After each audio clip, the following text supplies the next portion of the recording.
What's up, everybody? My name is Amy, and this is the Ruby Pearl Glamper True Crime Podcast.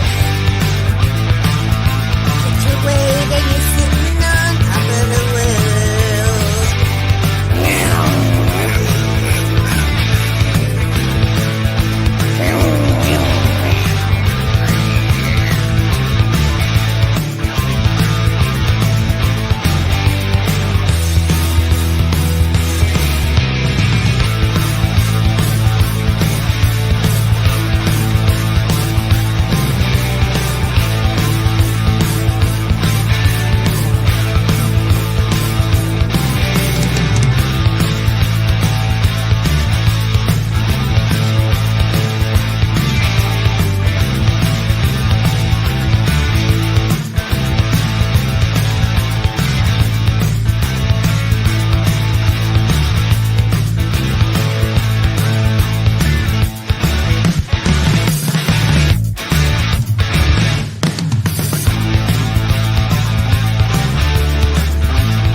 Hello, everyone. I hope everyone can hear me.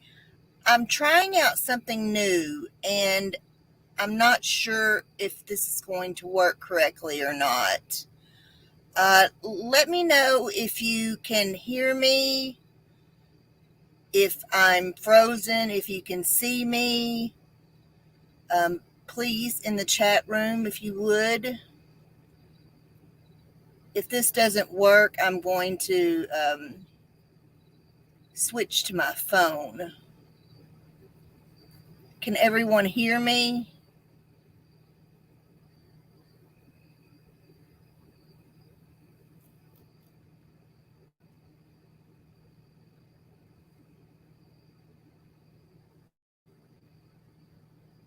Hello? Could someone at least please answer me in the comments and let me know if you can hear me?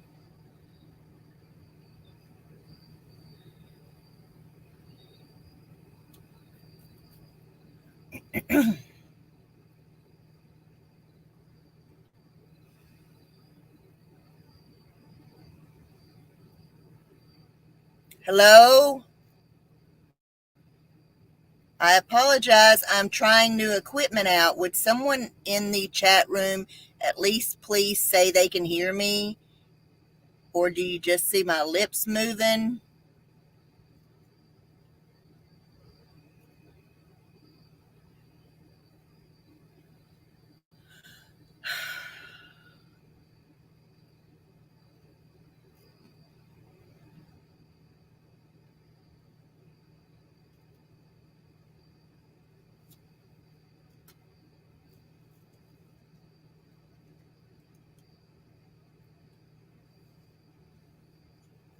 Hello? Can anyone hear me?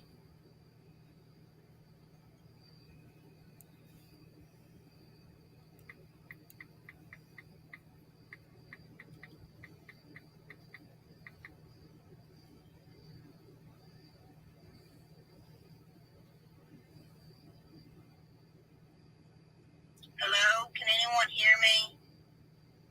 Okay, looks like my sound is working. I had to check my phone to be able to hear it.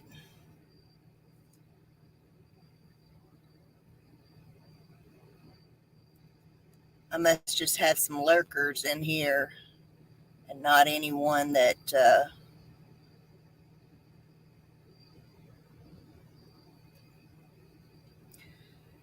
So, how's everyone doing tonight? Hope everyone is having a wonderful evening. I am trying out some new stuff, some new equipment, so that's why I'm having some difficulty and trying to hear make sure that everyone can hear me and see me okay, that I'm not, froze up or anything like that. So, well, let's talk about the Quinton Simon case and everything that has been going on lately. I was on Dolly Vision last night, and to our surprise, um, Leilani's uncle came up on our panel. And we were very nice to him. We were very respectful. Dolly was very respectful. Everyone on panel was very respectful. And we talked with him for a good long time. And most of us on the panel all asked him some questions. And there were some questions that he could answer and some questions that he couldn't answer. So I wanted to talk about some of the things that he said because I found a lot of things that he said to be peculiar. And, just kind of makes you think, um, what was really going on in that house and what really happened on the morning that little Quinton Simon went missing. Now, as you all know, this started out a missing persons case, a missing child's case. And within a few days, it quickly turned to the police doing a press conference and saying that they had evidence to believe that little Quinton Simon was deceased and that his mother, Leilani Simon, was the prime suspect. One thing that I was under the misunderstanding of was the father of Leilani's baby. His name is Danny, and that he had been cleared. I'm not sure where I gathered that information, where I got that from, but excuse me, a nose is itching. Not sure where I got that information from, but I was to the misunderstanding, I guess, that the police had cleared him. And he took off to Atlanta to his parents. So I asked Michael, Leilani's half brother, about that. And he stated that Danny was never necessarily cleared or allowed to leave town. He just did it. His parents showed up and took him with them. And he left I believe their baby's like 4 months old, left that baby there and just took off and went to his parents' house. He was questioned by the police, and he stated that he last saw little Quinton in his crib around 6 a.m. that morning before he left to go to work. Leilani allegedly woke up around 9:30, and claims that little Quinton was gone.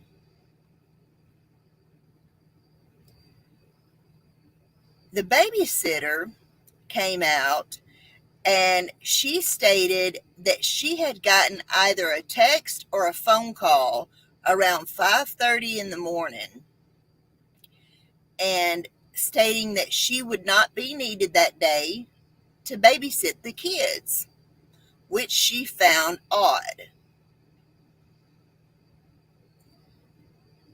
Now, mind you,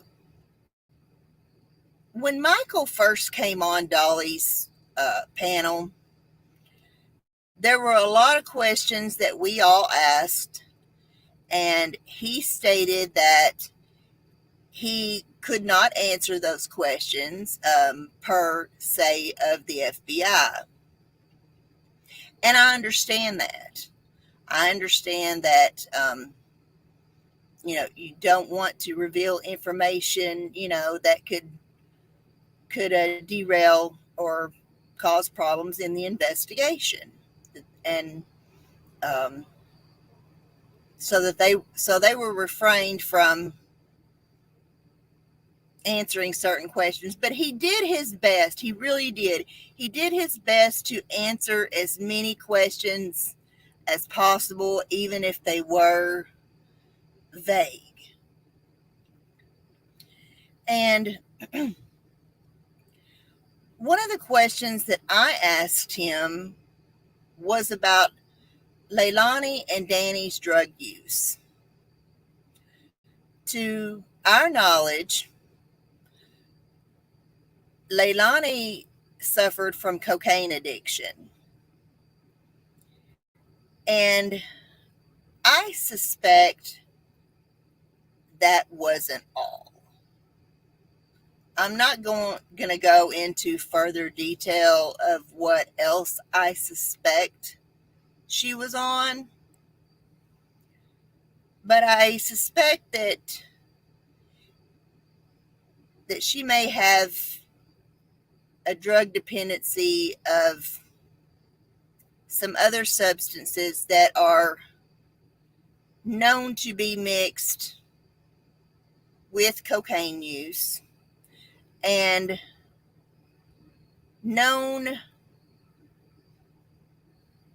this drug is a very well known problem these days. It used to just be kind of a rock star problem, let's just say. And I'm very familiar with the past of Nikki Sixx, who is the bass player for Motley Crue, as well as the bass player for 6am. And I know about his past drug abuse and the delusions that he suffered from, and the crazy behavior that he depicted throughout his drug dependency. His home security hated him because they got called a lot because Nikki was suffering from paranoid delusions from his drug dependency. And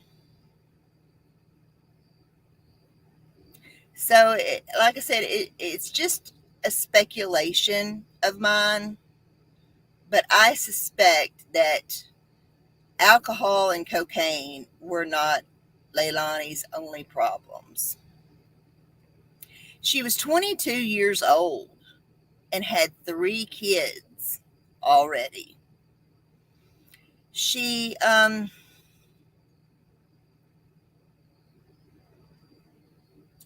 according to neighbors, friends, the babysitter, different sources that have spoken with Dolly Vision and Bullhorn Betty, who have been on the scenes since early on, a lot of people have told them a lot of horrible things about Leilani, about her mother, Billie Joe, and just, and we know that Billie Joe had went to the courts and filed for custody of the kids, stating that Leilani was abusive to those children and that she had a serious drug dependency. In fact, it stated in those papers that that the children were drug addicted. It stated that she used drugs during all 3 of her pregnancies. 22 years old. I'm not sure how old her oldest child was. I want to say 4, but don't quote me on that. So that puts her at having a 4-year-old, a 20-month-old, and a 4-month-old, all by the age of 22, plus a serious drug and alcohol dependency. That's a lot.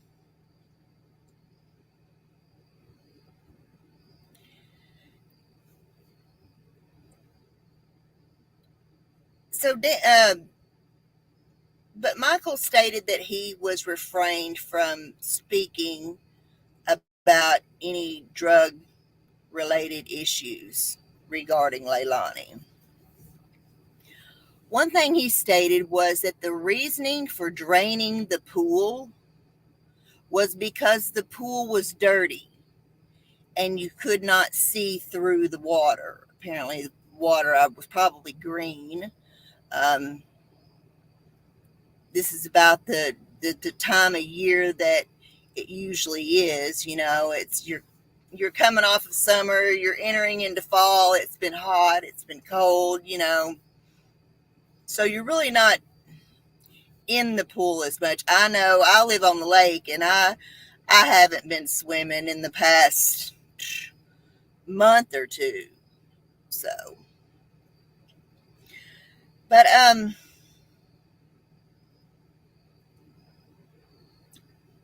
he actually came on Dolly's show twice in the same night, last night. And the first time he was asked who called the babysitter at 5:30 in the morning, and was it him that saw the baby at 6 a.m. that morning? And he stated he could not answer that question.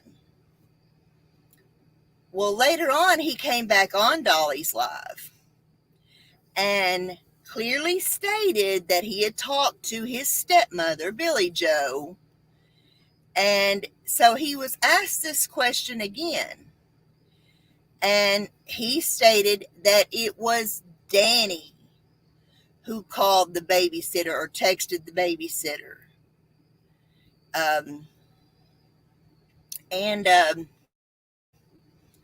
That yes, it was him that was last seen at 6 a.m. or that it was him that saw little Quinton at 6 a.m. that morning. We have also learned that Danny was 17 minutes late for work that morning.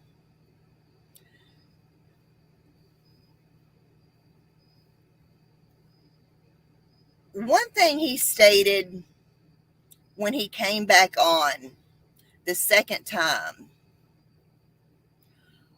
that he didn't state the first time he was on with us was that he had clearly told us that he was just as much in the dark as we all were, and that he wanted to get to the truth, that he wanted to know the truth, that he doesn't believe or want to believe that his sister could do this. But the second time he came on Dolly's Live, he stated 2 very, very peculiar things that we had not heard before. One of those things is in regards to a question that he was asked about a post. Actually, it wasn't even a post. It was a private chat between Billy Joe and someone else. And apparently that someone else posted it publicly. And in that post, it states to the effect that Leilani did it. He's somewhere in the landfill, and but she doesn't remember anything. And that made me suspect that she, and even Danny for that matter, may have possibly been on a cocaine binge the night before.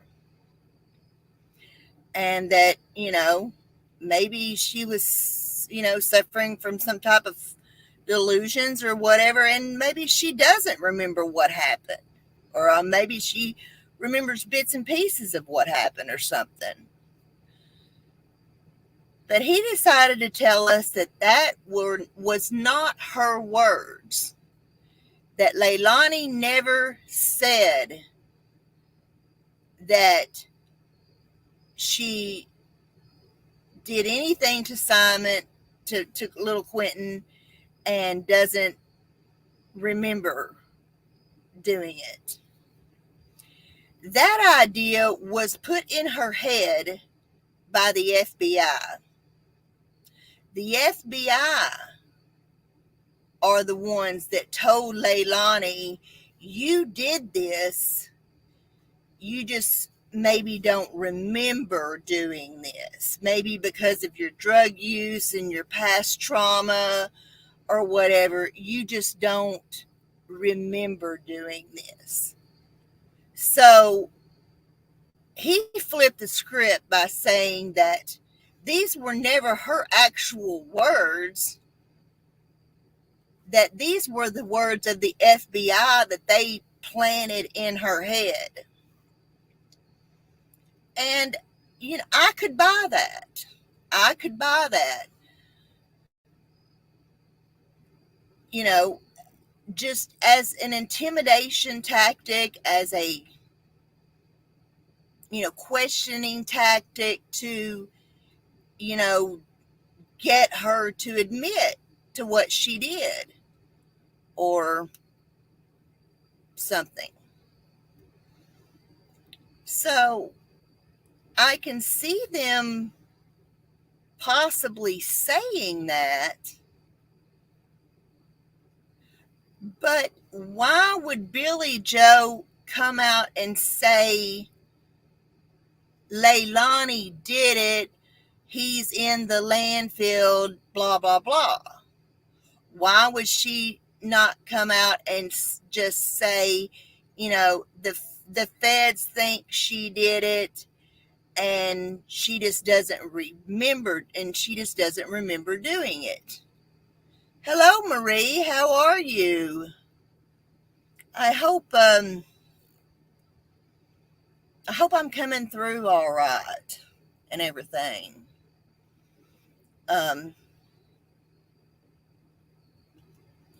So, why didn't Billy Joe just come out from the beginning and say the feds told her they believe she did this and she just doesn't? Oh, I know, this whole thing makes me crazy too, girl. I mean, it's just nuts. But why would she say that? And then the other peculiar thing that he stated the second time he came on Dolly's panel was that he believed, or he wondered, if little Quinton could have drowned in the bathtub, because Leilani and Danny had given Quinton a bath. Now, that's the first I've heard about that.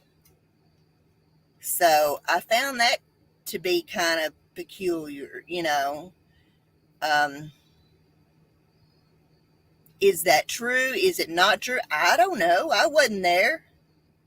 I mean, Danny, Leilani are the only two people that know. The other person that knows what happened that night is unable to tell us what happened that night because he is gone. And, you know, the what Michael's biggest point was that, you know, we have all, or most all of us, have gravitated to Leilani is the one who's guilty, and she's the one who killed little Quinton and dumped him in the dumpster that ended up in the Chatham County landfill. I don't understand it either. That's the first that's ever been brought up. So, um,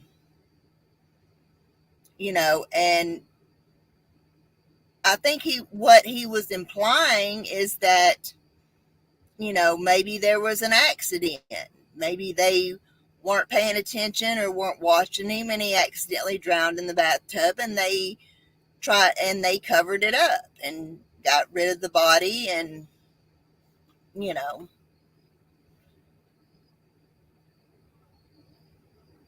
Michael was I will give him this. He was very sincere. He was very polite. You could tell that this was all eating him up. But he just felt the need to, he knew who Dolly was from Dolly being there live on scene. So apparently they're all listening to all of these lives from the different YouTube creators. And apparently Michael was listening last night and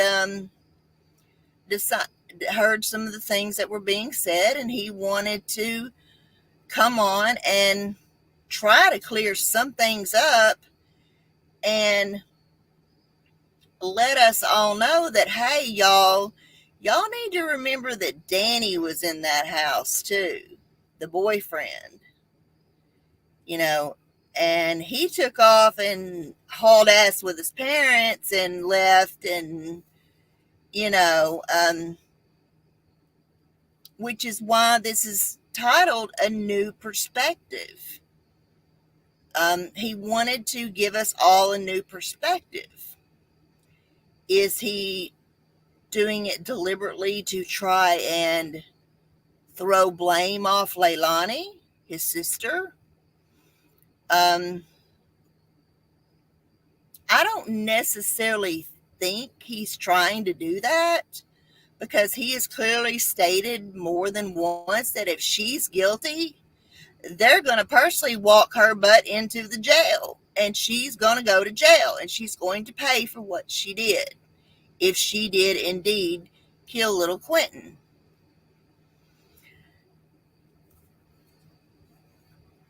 But he wanted to give us another, thought to, and try and remember, hey, Danny was in that house too. And Danny's, things with him were a little suspect. I mean, I can't imagine that he would. The grandmother should already be in jail. She's on probation. Yeah. Oh, actually, it's Leilani that's on probation from theft charges in North Carolina.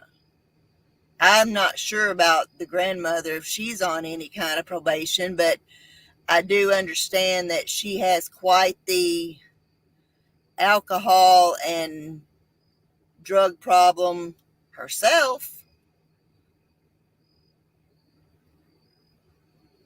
Right. And, I don't know. I think Danny possibly knows more than what he said. I'm not. Here's the thing, you've got 3 people in a house, and one of them's gone. One of them's deceased. That leaves 2 people. One or the other did it, or they did it together. It doesn't matter to me which one did it, or if they both did it, or what. Hey, to you, how are you? We all just want the truth.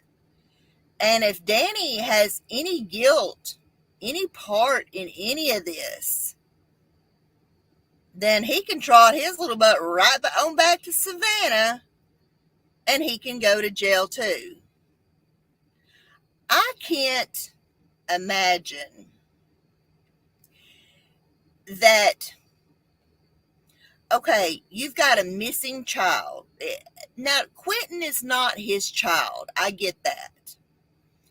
But you're living in a home with with 3 children, 20 months and 4 months. The 4-month-old being your own child. The 20-month-old child goes missing. You're questioned by the police. Your girlfriend's questioned by the police. Everyone's questioned by the police.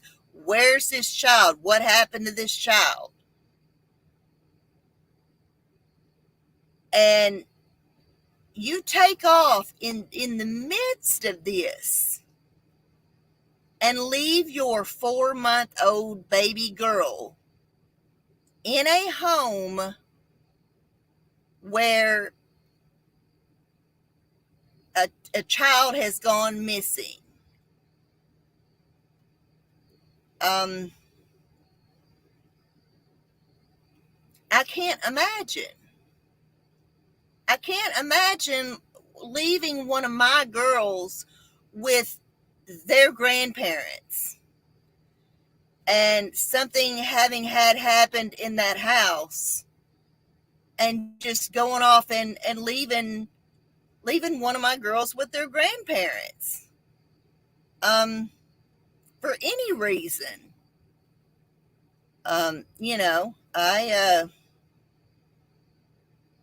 That's insane. So, that just tells me, what does that tell you about Danny? What does that say about him and his responsibility and his judgment? And why would his parents just take him and leave there and leave without their grandchild and not do something to go file something with the courts to get, because at that time, I believe they had not come and taken the children yet. I don't know how soon after Quinton went missing that Danny left. If anybody does know the answer to that, please let me know.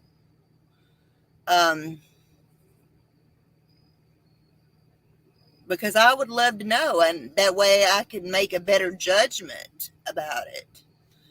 I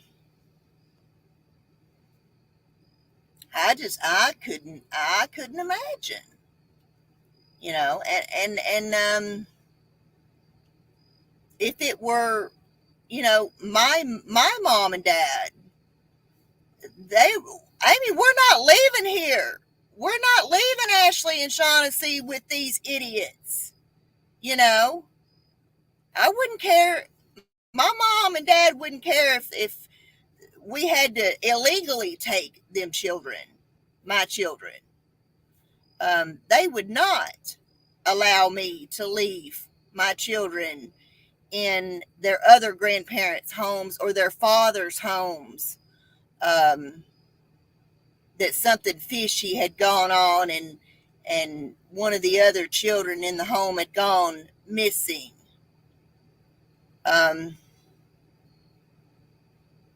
It's just like, one of the things that we've talked about in the Summer Wells case is, how odd is it that Grandis has a daughter missing and a granddaughter missing?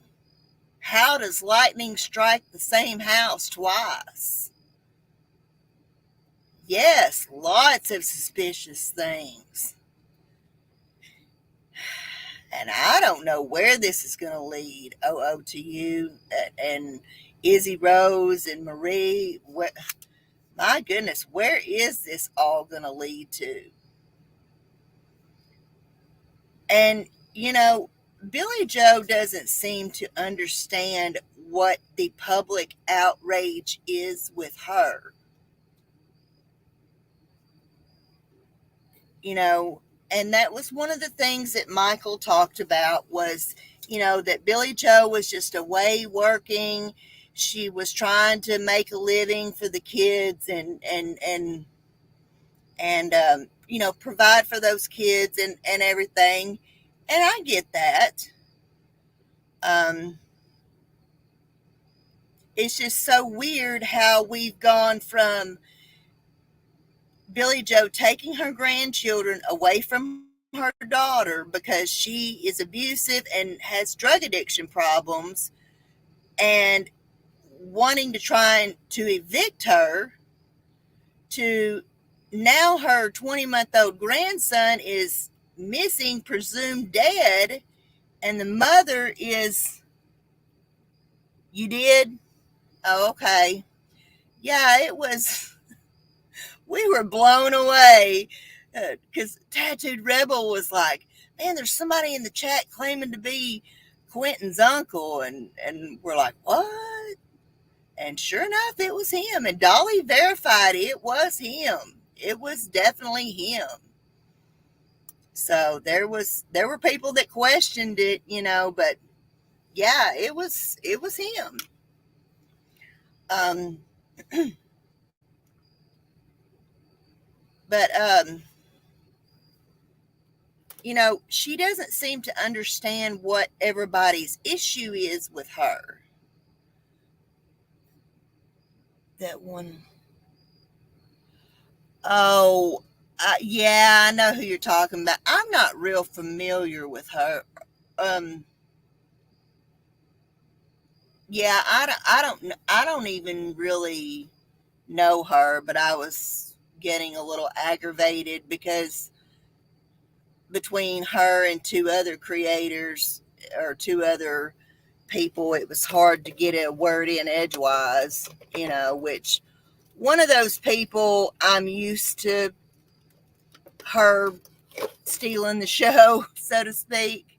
I'm used to her, you know, kind of taking over talking.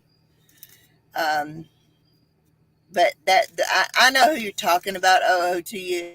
I'm not even familiar with who that panel guest was. Um, I know who Rebel and Tina and are,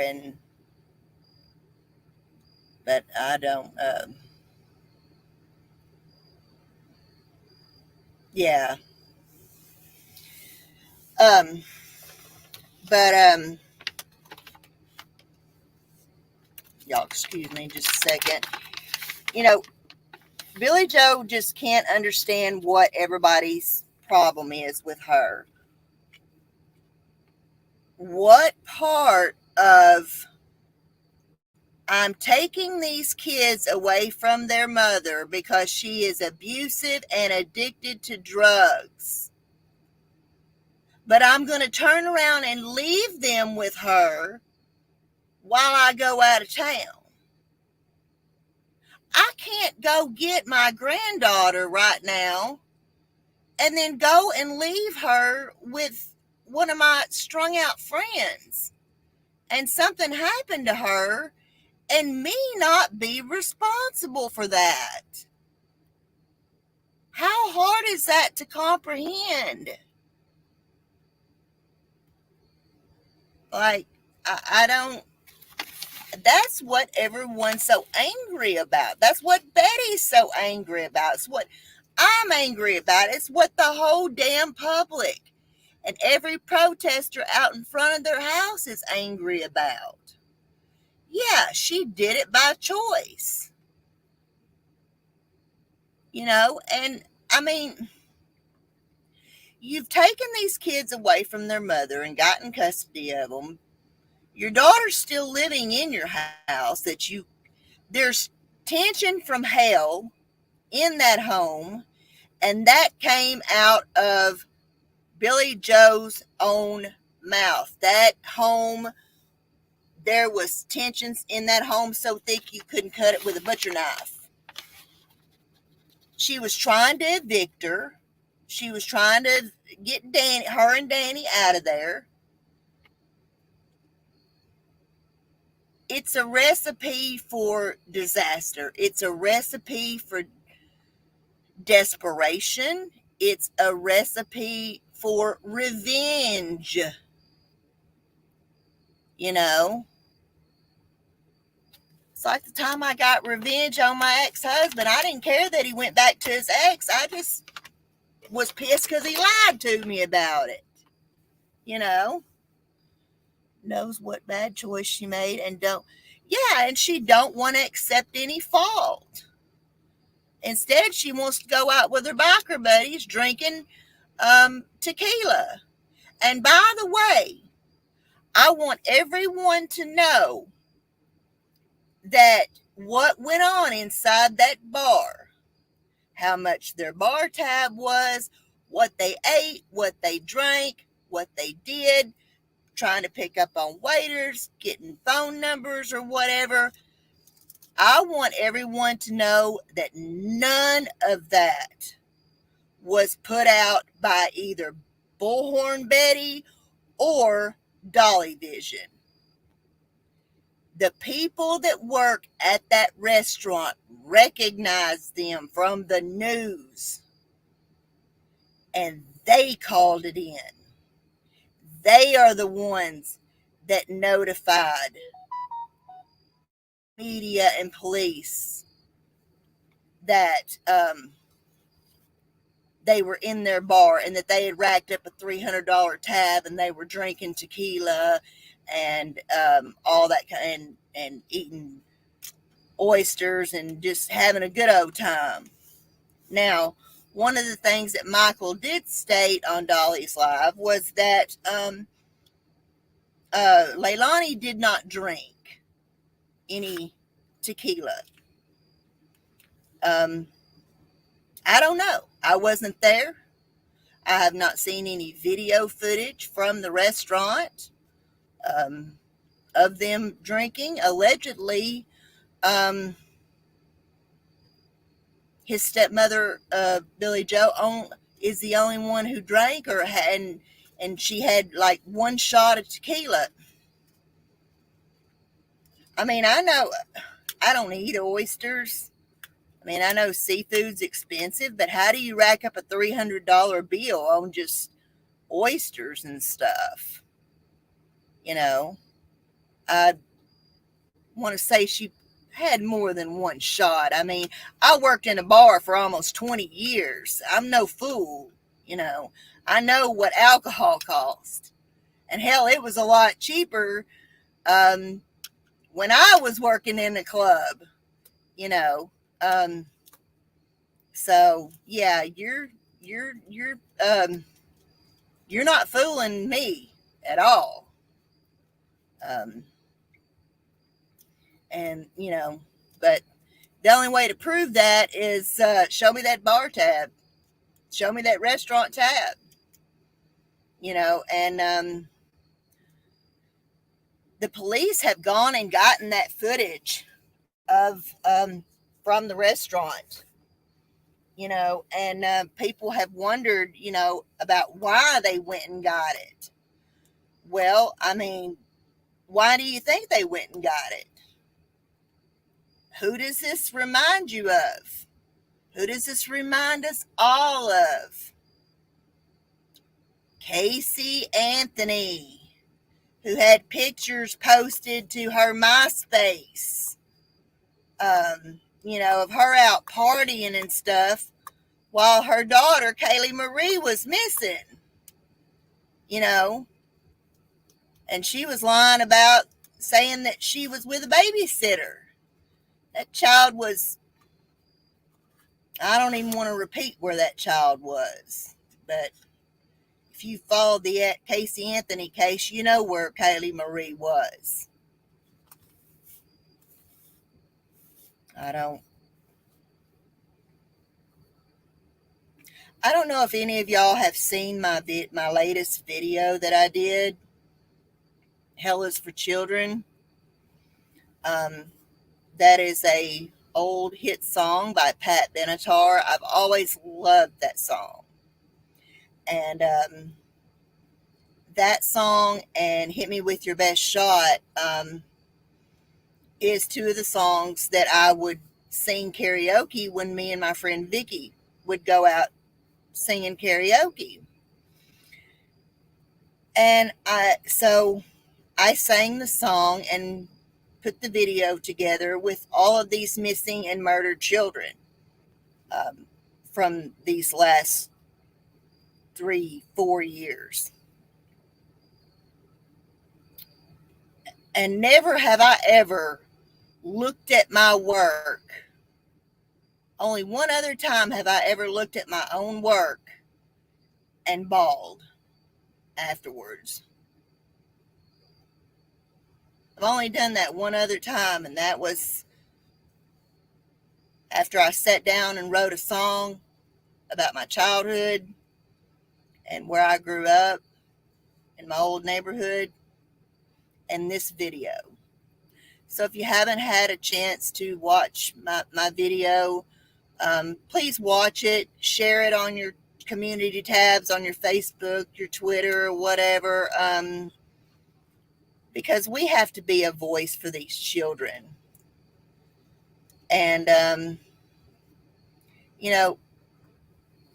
back in the 80s when Pat Benatar did that song, she was abused as a child as well.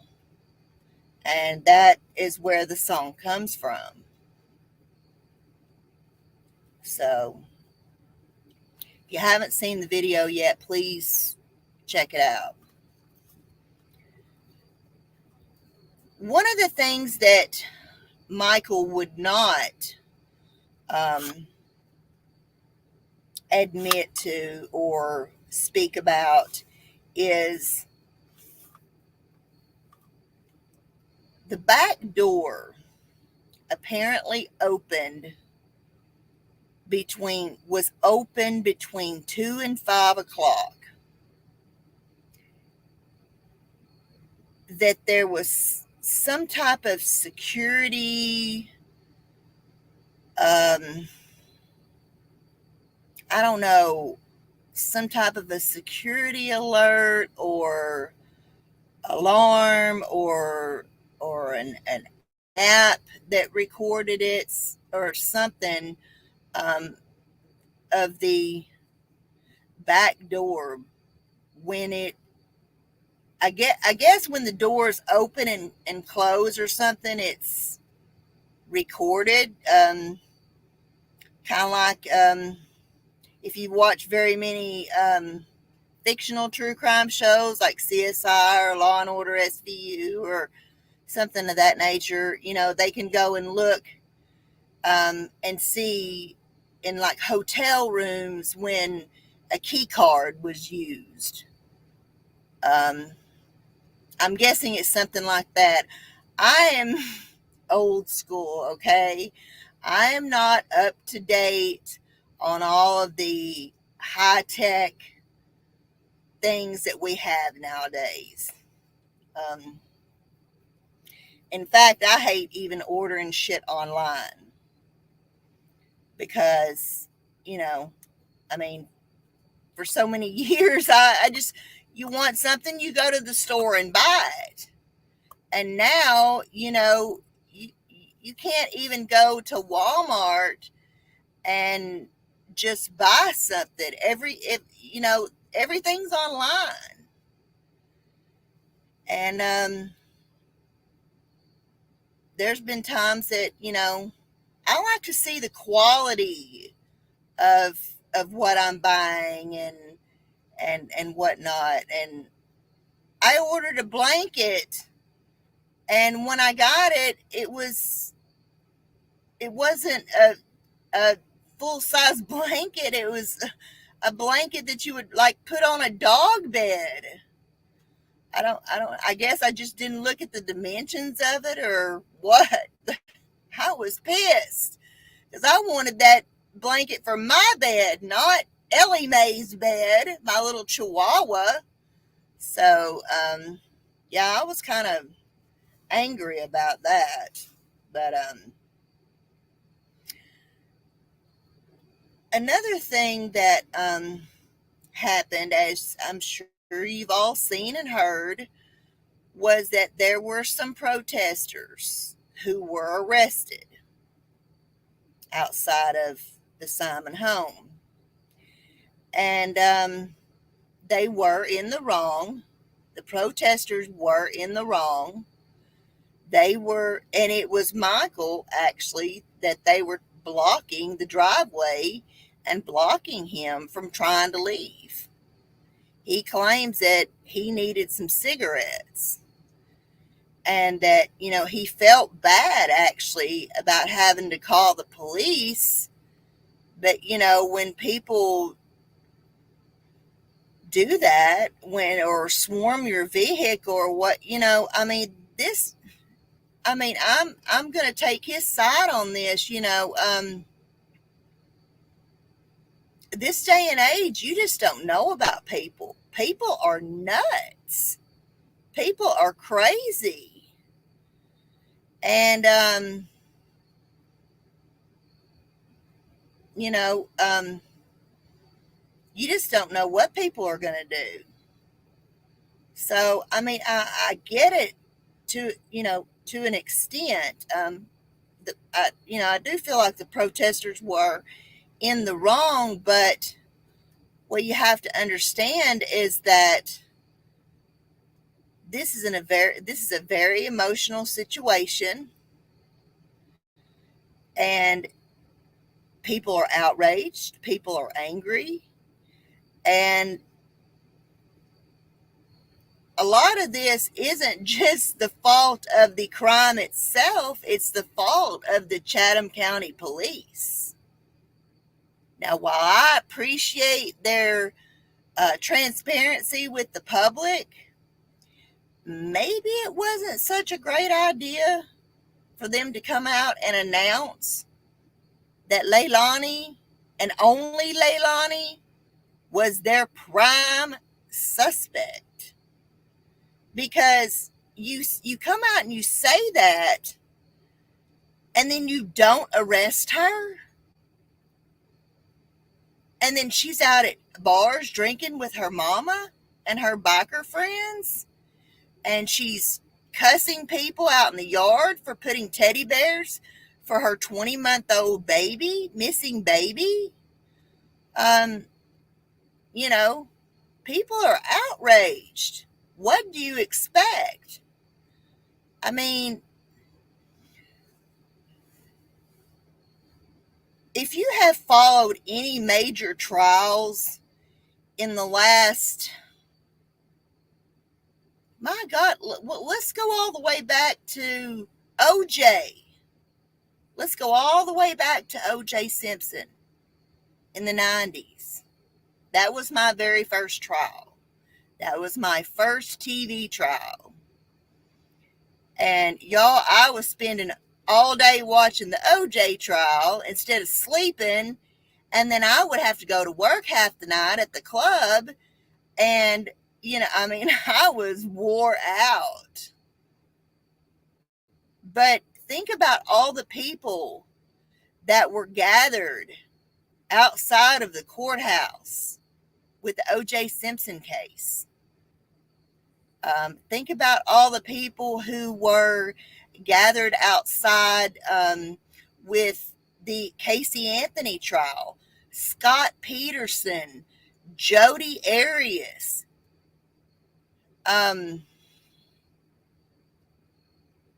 God, who am I missing? I know I know I'm probably missing some. Excuse me. I know I'm probably missing somebody big, but I mean, if you followed OJ, Casey Anthony, Scott Peterson, Jodi Arias, um, Kyle Rittenhouse, I mean, these places were swarming with emotional people, crowds and crowds of emotional people, So, I mean, what do the police expect? And, it's just funny to me that they'll come over there and harass the protesters and stuff, and they'll tell the babysitter there's nothing they can do about Billy Joe, attacking her in her home, um, but won't arrest a baby killer. You know, uh, Anybody who knows anything about the law, it is beyond me. It is beyond comprehension of a lot of us why they won't arrest her for something. If the babysitters allegedly got pictures of these children with bruises and abuse, then why are they not arresting her for that? Why are they not, what's up with this probation violation? Is North Carolina aware of this, that's going on?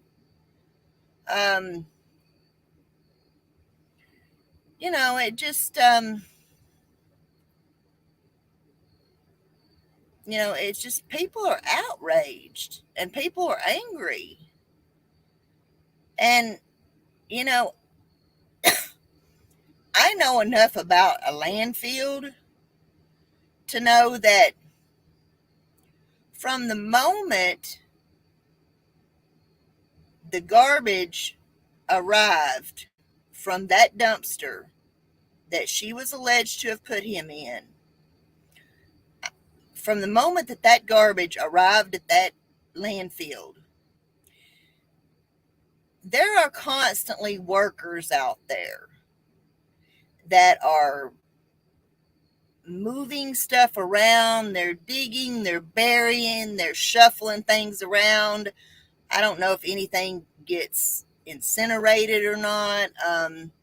It's all being shuffled around and buried and whatnot. And so how many days of shuffling and burying and whatnot were going on with this particular area of garbage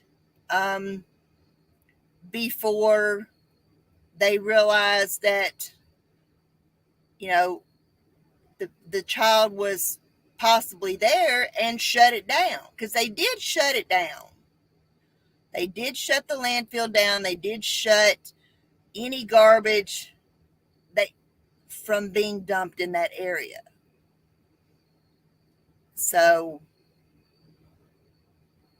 but how much digging and burying and shuffling and scattering and whatnot went on before it got shut down?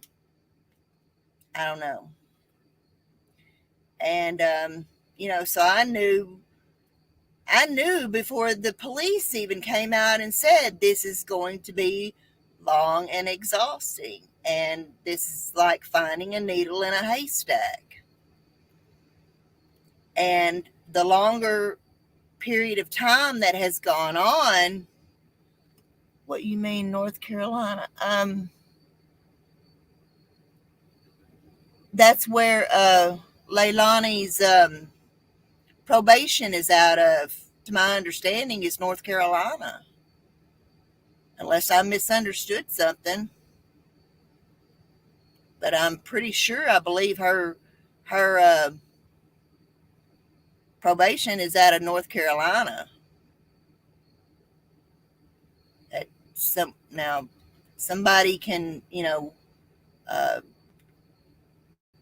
correct me on that if I'm wrong, but I'm pretty positive that her probation is out of North Carolina. So, um, and I'm not really sure.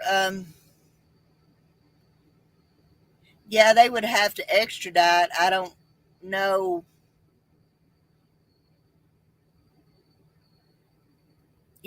on a probation violation. Of course, I mean, we're talking about murder here, but we're talking about theft in North Carolina. So, I don't know. And OOTU, the court systems are so backed up now because of the Rona, and that even some of these main trials that I'm waiting to cover because all these people are sitting in jail, you know, um, aren't even going to start until next year.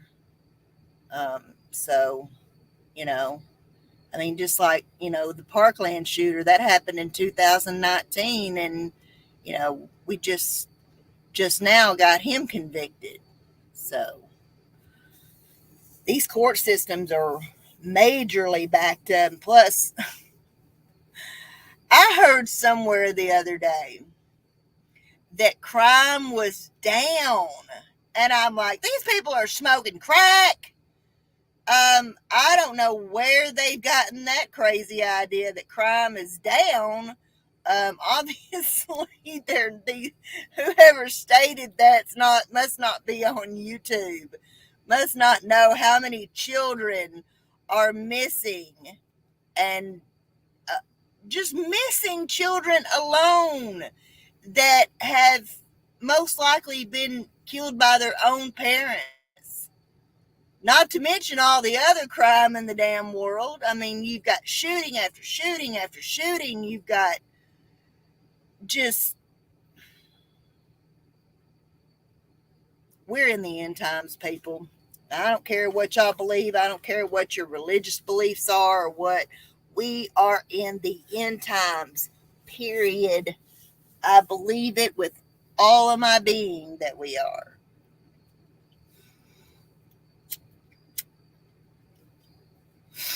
But yeah, I thought that was the craziest thing I'd ever heard. Crime is down. Really? You people are smoking crack. That must be one of them lies the mainstream media is trying to tell. I don't know what's wrong with these people. Um,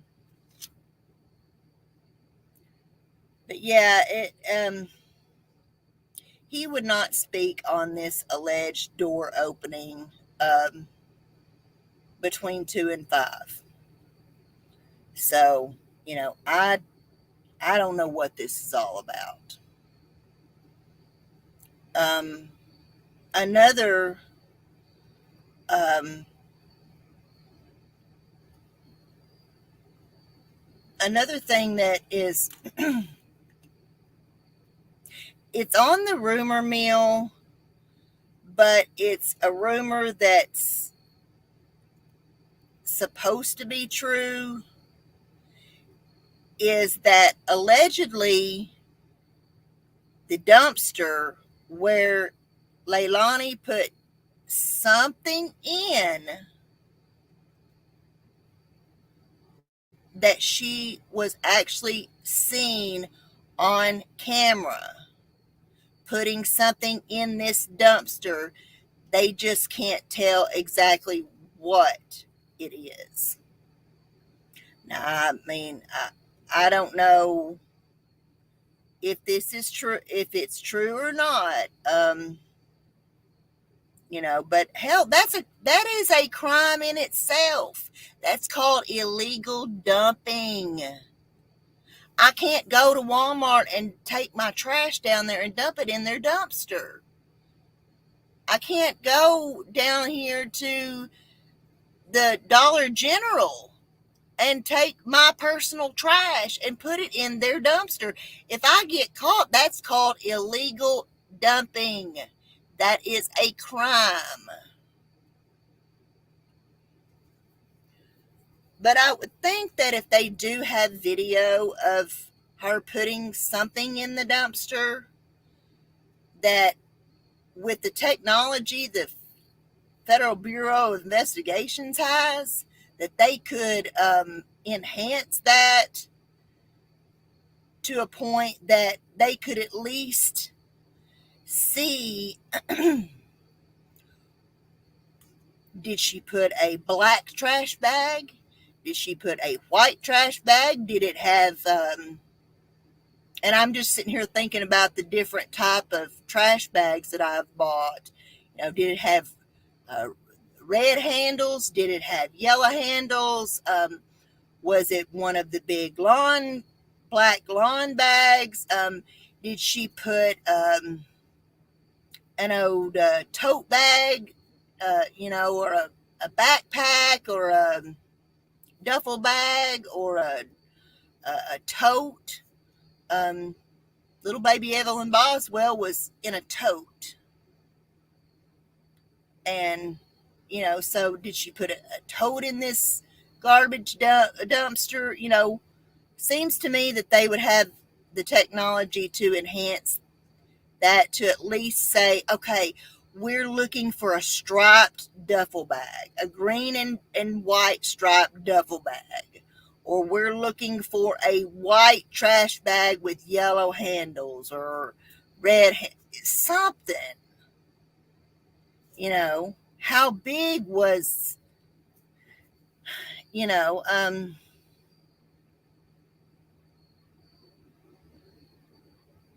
how much stuff did she put in that dumpster? Did she put 2 or 3 trash bags? Did she put, but that is, that is something that's on the rumor mill, yet has been said to be the truth. But if it is true, that is something that the police are keeping close to the vest. So,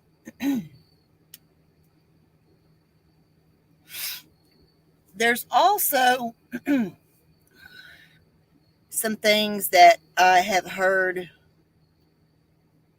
Now, I heard this secondhand from Billy Joe through another source, was that she had planned to move a friend of hers in. She got custody of the kids from Leilani, and I don't know, apparently Leilani was just so worthless and lazy and whatever else that she was going to move a friend of hers in to be the nanny and help take care of the children, because Leilani couldn't take care of the children, plus she was trying to evict her or trying to get her out of the house or whatever. But that never happened because little Quinton went missing. So that was a day short of happening. And little Quinton went missing. So, don't know how true that is, but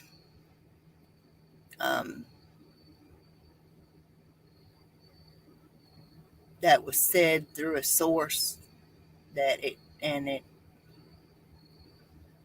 Billy Joe had stated that. So Billy Joe has also stated there is confusion on polygraph tests, and whether Leilani and Danny took polygraph tests, whether they passed them or failed them. That is something that Michael would not answer. All will come to the front. Absolutely. All will be exposed one way or another. One way or another. I'm gonna get you one way. Maybe next week. I'm gonna get you. I'll get you. I'll get you.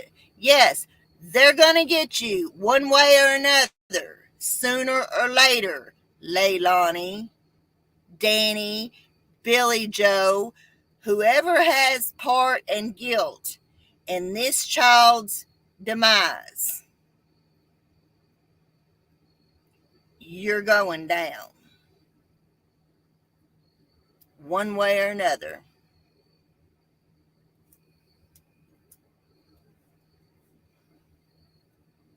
Because the streets of YouTube are not going to rest. You know, I know that the police and the courts and a lot of people get aggravated with us armchair sleuthers and YouTube creators and whatnot, and they think we're all stupid. We don't know nothing. We don't know what we're talking about. We don't know what we're doing. We don't know this or that and the other.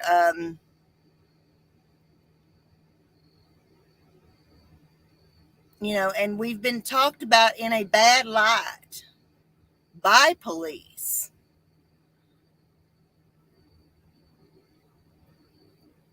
And the thing is that there have been cases solved by YouTube creators, by armchair sleuthers and stuff. Did anybody watch Don't Fuck with Cats on Netflix?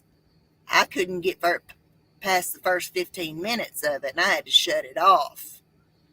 But it was armchair sleuthers that solved that case. There was a case that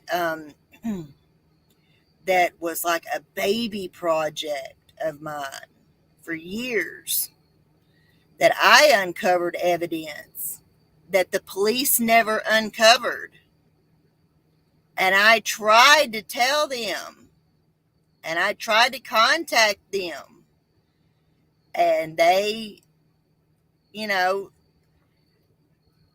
don't get the police.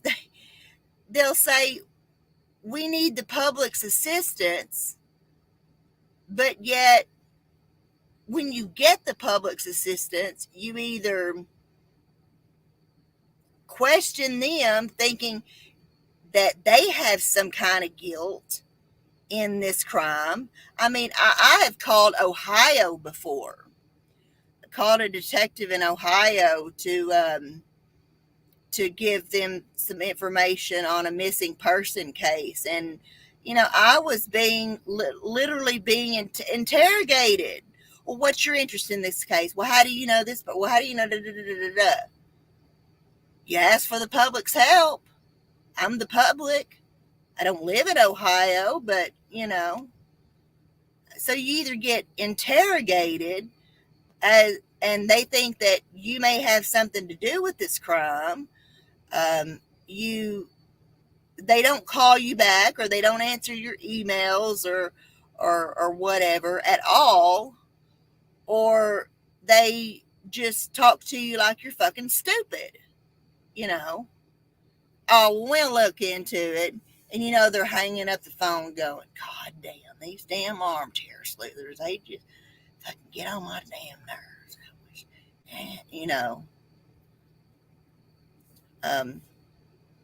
Like I said, the information that I tried to provide that was factual information that the police, I know for a fact the police never uncovered. Never could get that young detective to contact me back. So, you know, eventually you just give up. But, it was because of Red, White, and Bethune that, they happened to capture Gabby's van on their video, and that helped narrow down, Gabby's last location to where they were able to find her body. Otherwise, we might still be looking for her. So, we're not all stupid. We're not all drama channels or out here just to get attention for ourselves or whatever. You would never, ever hear me call a police department or a sheriff's department or anywhere and say, yes, sir, can you give me some information about a baby raper named so and so, because this guy's a fucking baby raper and I want to know. I would never do that. That is so unprofessional. Anytime I have ever contacted anyone in some type of an authority or a political figure, anything like that, I speak to them the way I was raised and my mother taught me. Yes, ma'am. No, ma'am. I'm just trying to help, sir. You're not going to see me on here recording me calling down here to the sheriff's department saying, can you tell me about the baby raper that was locked up in your jail last night? Come on, people. I'm not going to call a,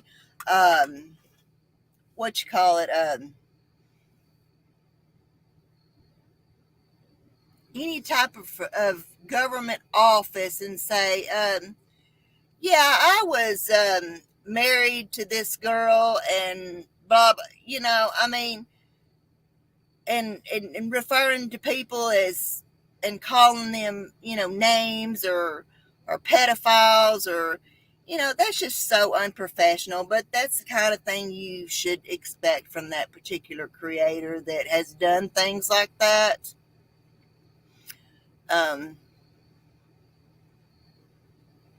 I'm very passionate about what I do. I'm very serious about what I do. I have a criminal justice background. I have 3 years of criminal justice. I took the police exam. I wanted to be a detective, but, could not pass the agility test because I couldn't run. And so I never got to fulfill my dream of wanting to bring justice to people and help people in the field of true crime. So that's why I became an advocate. That's why I became an activist. I've been doing this since the late 80s. That's why, I saw so much injustice going on just in my home state, and got involved. I wasn't going to sit and watch this backwoods, backroom, good old boy bullshit keep going on, and injustice, and people not getting the justice that they deserve. People being railroaded to prison for crimes they didn't commit. That's why I got involved. And this is, my way of fulfilling my dream of wanting to help people in the field of true crime. Um, you know, I haven't been able to, go on location or anything like that. The way that some people have. I don't have the money to do that. I don't, if something were to happen here in Arkansas or go on, yeah, I'm going to do that. If it's somewhere fairly close that I can get to, within a few hours or so, then, I'm going to try and do that. But, I have financial, holdbacks. I have health problems, that, don't allow me to do all the things that I once did. Um, but I feel like just being, a podcaster, being a YouTube creator, bringing awareness to stuff and getting the word out about stuff. At least I'm doing something to make some type of difference. Um, I my daughter's cousin and I ran a missing persons Facebook page for a long time together until we had a falling out. And, there were a couple of cases where we were the only ones that would help these families because the police wouldn't. And we had a huge following, and,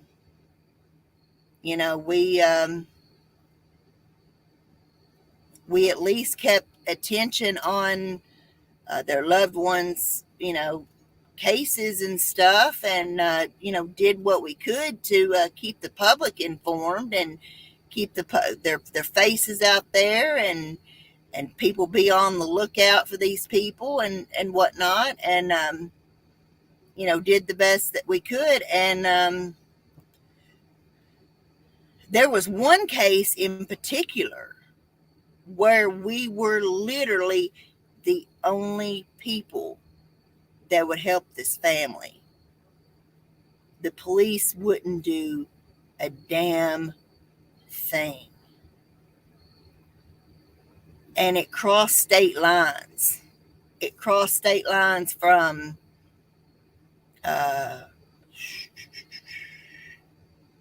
Tennessee into Arkansas. The victim was from Tennessee, and the Tennessee police were helping the family what they could, but they didn't have jurisdiction over the case because the woman had crossed state lines over into Arkansas. So it was up to the Arkansas police in that particular town where this girl ended up, and they're worthless as tits on a boar hog, which didn't surprise me a bit because half the police departments in Arkansas are worthless as tits on a boar hog. So, I mean, not all are bad, but for the most part, they are. It's amazing that, a lot of these families, especially when people over the age of 18 go missing, that they can't get help because people over the age of 18 have the right to pack up and leave and not tell a soul and, disappear and go wherever they want to, So, and even a lot of these kids that are older that are going missing, they're being treated as runaways. even the case that I've covered here, in Arkansas, Trinity case, she was 17 years old. There was an Amber Alert that went out on her. She was abducted. But come to find out, after it was all said and done, um, the police treated her family like crap and said, oh, she probably just took off with somebody, or or whatever. You'd be surprised how many of these older kids that have gone missing are just being treated as runaways, and the police are not as gung-ho about you know doing anything about these cases and helping these families and whatnot. I was very disheartened to find out how her family was treated and whatnot. And I was, disappointed in how Michelle's family was treated. There's another girl that had gone missing here in Arkansas, and she, I think she had ran away a time or two before, maybe. She was a foster kid, and she had run away a couple of times before. And so, she was just treated as a runaway. Do you know where these runaway kids end up? Do these police act like they have no clue where these runaway kids end up?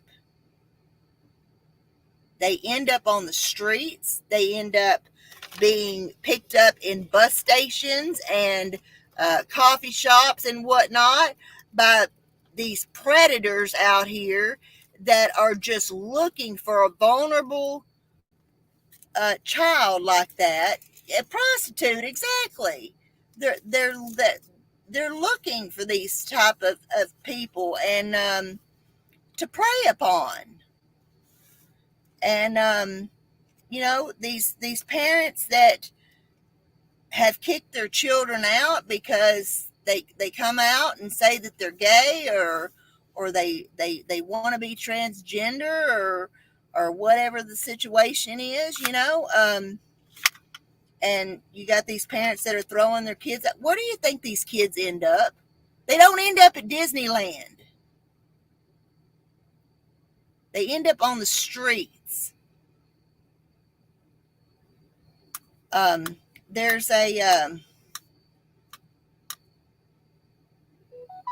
believe it's called the Covenant House in California, that if you heard the beginning of my live, I was talking about Nikki Sixx, bass player from Motley Crue.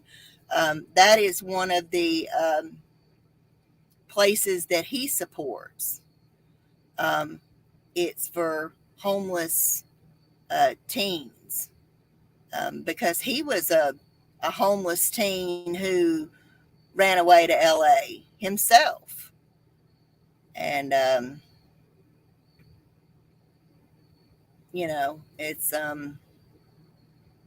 it's just a sad situation out there. And we've got a young girl, Mercedes Tolliver, who, I'm talking, literally vanished into thin air from Prescott, Arkansas.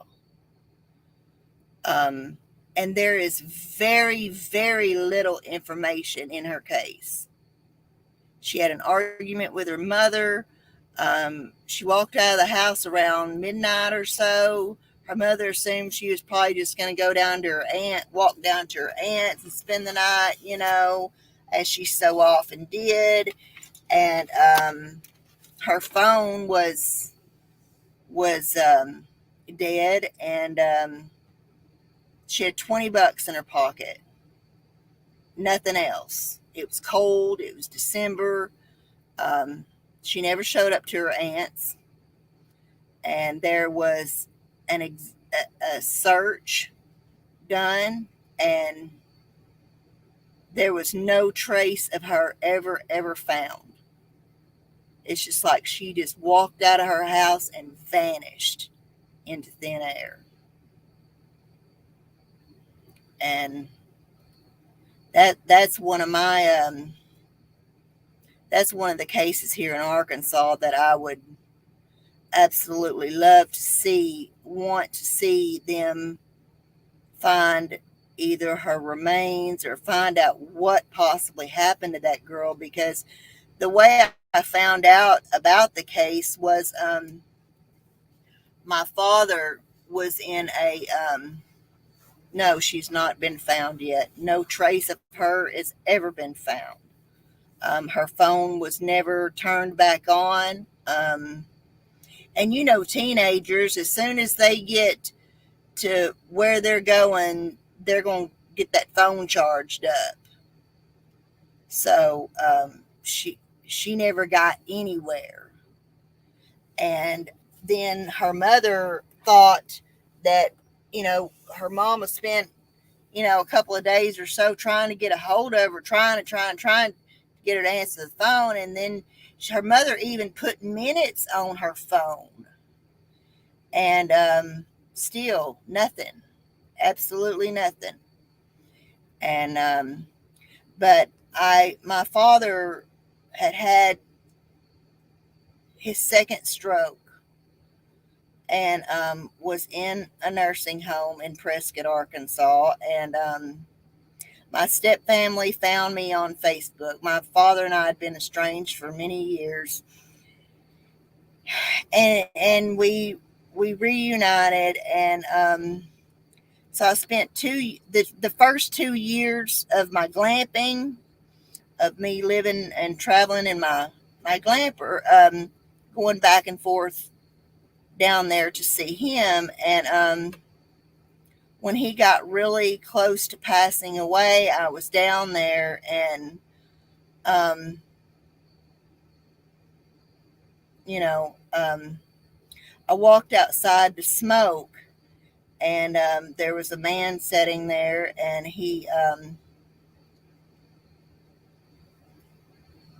I was just so distraught and upset because I knew my father was fixing to die.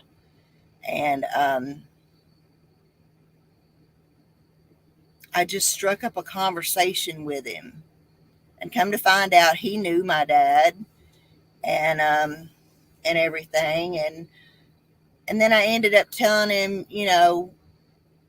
what I do, and that I was a missing persons advocate and whatnot. And that's when he told me about Mercedes Tolliver, and how they looked and looked and looked and looked for her and never found her.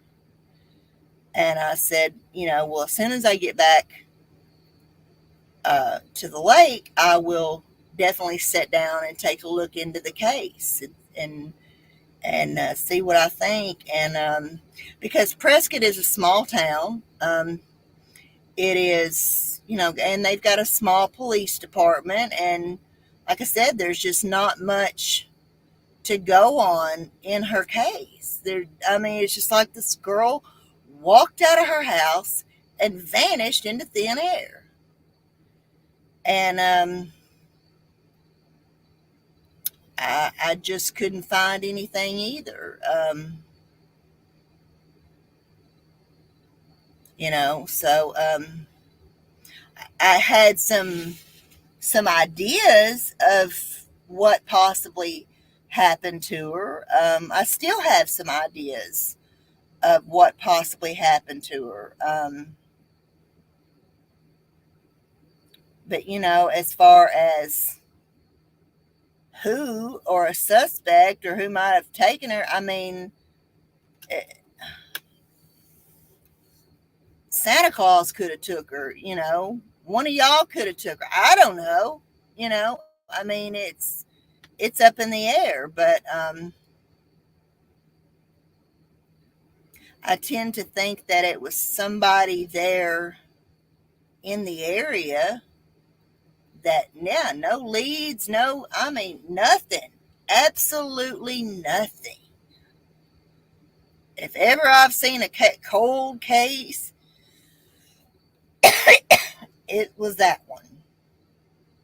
I mean, there is very little information, and but her family still, prays for her to be found. Um, but the area from where she went missing is, and I know the area, um, that area, you would have to either be from that area, and this is my opinion. You would either have to be from that area, or you would have to be someone like me who was going to see someone in that area, like I was going to see my father. Um, it's not like a very heavily trafficked area, um, where just, you would think any Tom, Dick, and Harry is, riding the roads or whatever, or there is a truck stop at the Prescott exit. Um, and that was my first thought. That was where my mind went to first, was did she possibly walk up to the truck stop? Maybe she had $20 in her pocket. Did she maybe just walk up there to get a soda and some chips, or, you know, or something? And because a lot of bad shit happens at truck stops. And, but in my opinion, from what she was wearing, and as cold as I know it would have been that night, um, she wouldn't have walked that far. I don't believe she would have walked that far from her home to the truck stop that's at the Prescott exit. Um, it's always still a possibility. Anything is a possibility, but I backed off of that particular thought. Um, but yeah, that was the first place my mind went to, was that truck stop. So it's just um, it's just so sad, I mean, because people don't vanish into thin air. They are somewhere, and someone knows where these people are, these children are. Somebody knows something.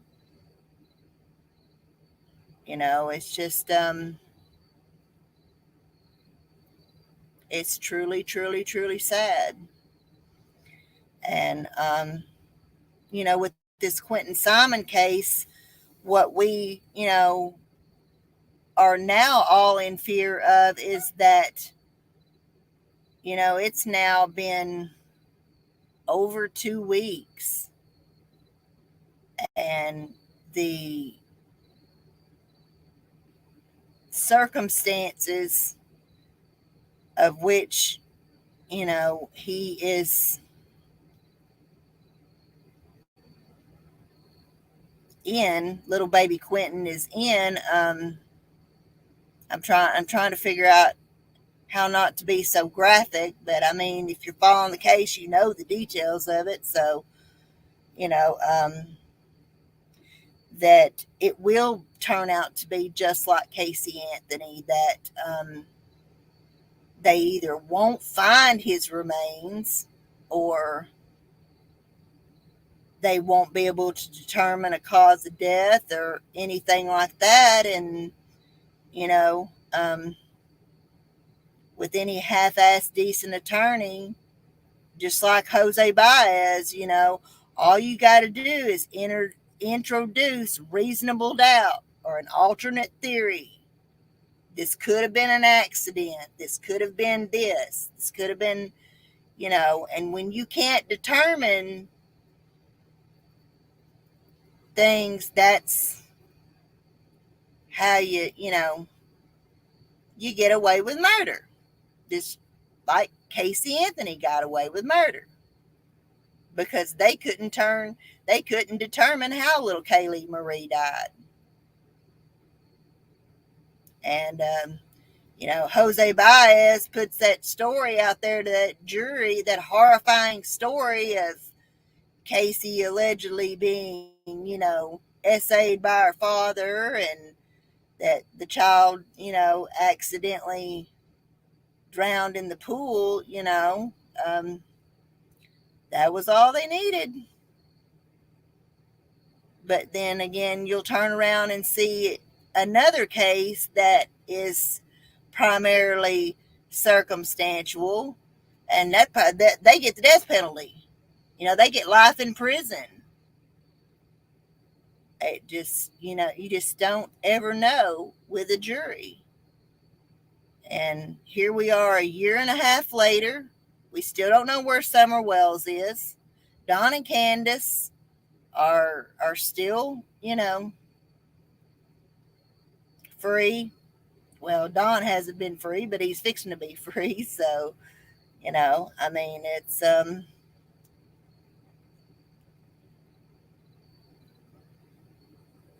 sad situation, a very, very, very sad situation. But y'all, I'm fixing to get ready to close this out, and I hope this stream hasn't been too terribly bad. As far as the quality, like I said, I'm trying out some new stuff, a computer and microphone and things, and I know I've still got some glitches to get out and whatnot, but I'm just doing things to try and better, my channel, and make it, make better quality videos and whatnot, and hopefully grow my channel, and get some more support, and grow my channel. So you see oh, that's my disco lights you see flickering. That's my disco lights, girl. Hang on a second. Let me show you something.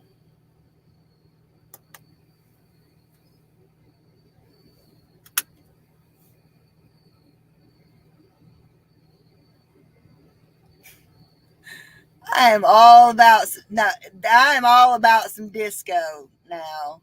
I've got disco lights all through this place. I am all about some disco. My kids, my kids, they make fun of me. Yeah.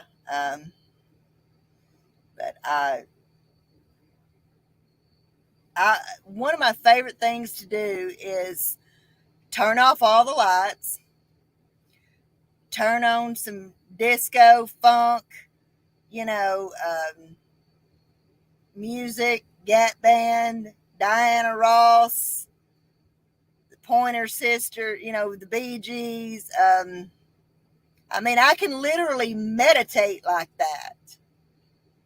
Um, yes, disco is not dead, people. Disco is not dead, and it will never be dead in my house.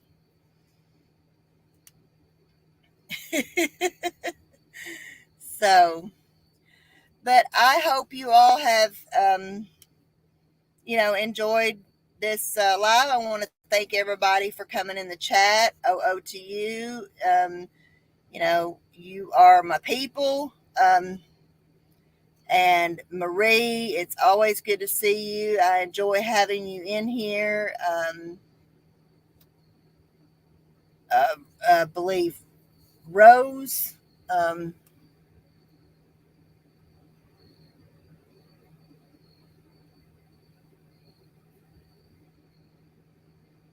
Izzy Rose, yes, Izzy Rose came in the chat, and like I said, just wanted to try out this new equipment and whatnot, and I hope that you all learned a little more about what is going on in the Quinton Simon case. Like I said, if I'm going to tell you if something is my opinion or my speculation, or if it comes from the rumor mill, or you know where it you know whether or not it's fact or what. I'm going to tell you that. I'm not just going to put out stuff that I'm not. I never try to put out stuff misinformation deliberately. Let me put it that way. So, but you all have a wonderful night, and as always, my motto: please be the change that you wish to see in this world. As Michael Jackson said, it starts with the man in the mirror. Peace out, everybody. Good night.